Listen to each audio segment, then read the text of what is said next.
there is a record we recorded in February, and it's called The Last Will and Testament, and it's a nice record. Of course. I didn't expect anything else from you. No, me neither.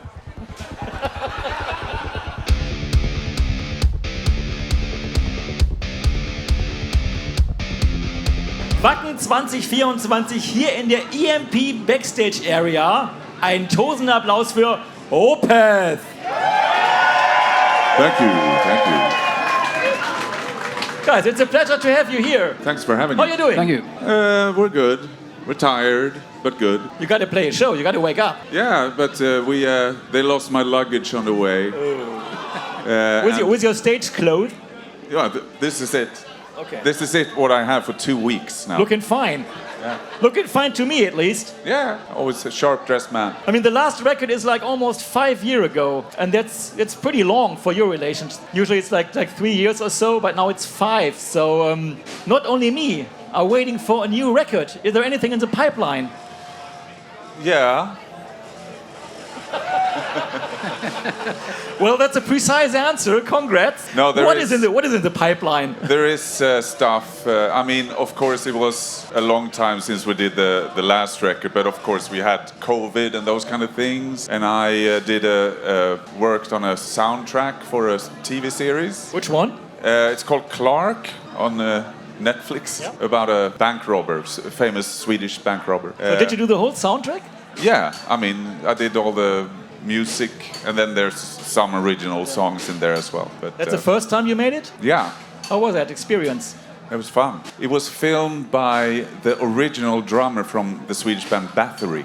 So this soundtrack experience, does that have any impact on the Opeth writing as well? Maybe, I'm not sure. I mean, that was a different thing from writing for Opeth. But yeah, we did that, and now, I mean, there will be some type of announcement tonight for new Opeth music. Oh, habt ihr gehört? Since this is not live and you're the only guys here, you know, there is a record we recorded in February, I think, and it's called The Last Will and Testament, and it's a nice record. Of course.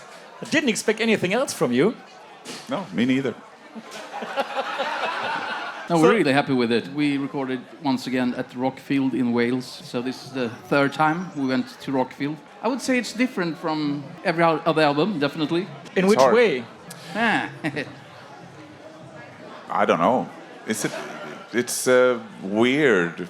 That's not really different for us, I guess. But I'm doing some of the screams again, which I haven't done for a long time. And there's some guests on there. There's a guy, Ian Anderson from Jethro is on there doing spoken word and playing flute. And Joey Tempest is on it. Joey Tempest. Yeah, he's on it. But yeah, it's a concept record. It's quite.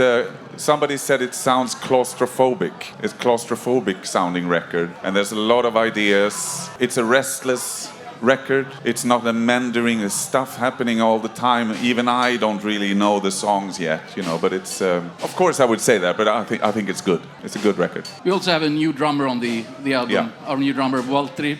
Okay, what happened? Well, during the COVID, we lost Axe, our previous drummer, and now we have Valtteri Väyrynen, he played with Paradise Lost. And also Bottom After Midnight, Alexis' band they had before he passed, sadly. And Bloodbath. But you didn't play any shows together so far, right? Yeah, Oh, yes. we done a few shows in South America. 3 tours. We did the anniversary tour in Europe. Oh yeah, Okay. And bunch of shows. Yeah. So it worked together well. Oh yeah. Oh, yeah. Yeah. But this is his first record as well for us. I think you can easily say that he got a really challenging task to perform these songs. I think he did an amazing work, you know. And I mean, Joey Tempest, to me, that's a final countdown. It doesn't sound claustrophobic at all. So did you make him change, or did he just play some happy parts in between? Tempest doesn't sound like Tempest on the final countdown. He's, I don't know, I had him over at my house. I asked him, could you sing a few lines? He's like, let's push the record button, he said. At the time, I didn't have the lyrics ready, so I was like, I'm sorry, I have to record it from somewhere else. But he's really going for it, It sounds amazing. I mean, I'm a big Europe fan. Being Swedish, who's not? Well, I don't know, but I love them. And I think for him to be on this record, it's a bit different by his standards, because it doesn't really sound like a Europe record at all. So when he came over to your house, I mean, are you friends, just hanging up, or how did that come about? I guess we're friends, yeah. He sent me a text one day. It's like, what's up? And I was like, hey, Joey Tempest. And we met at festivals, and he invited me over to his house. And I mean, we know the Europe guys. I mean, Fredrik's one of his best friends is Norem, the guitar player, of course, guitar player. So we're good friends with the whole band. But yeah, Joey Tempest, we hang out every now and then. Well, cool. But a tour together, no. We talked about it actually, but I'm not like, it's hard to know. Like, ultimately, we make the calls for who we're gonna tour with. Yeah. For instance, we're gonna tour in North America soon with Tribulation and their friends, and then we're gonna tour in Europe with Grand Magus, which is also friends, and Europe we have talked about touring together, but it's hard to know if people like that package or not. I'm not sure. Nestor would fit perfectly, I think.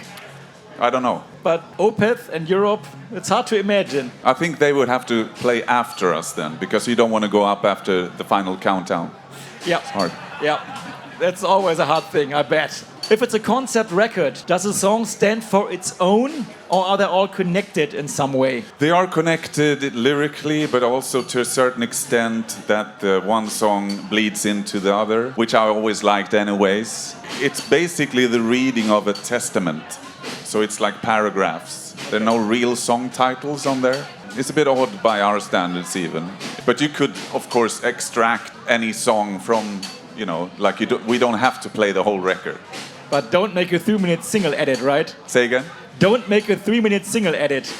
No, I mean, we won't. I hate edits, of course. In general, yeah. Yeah, I remember back in the day when we did Blackwater Park record.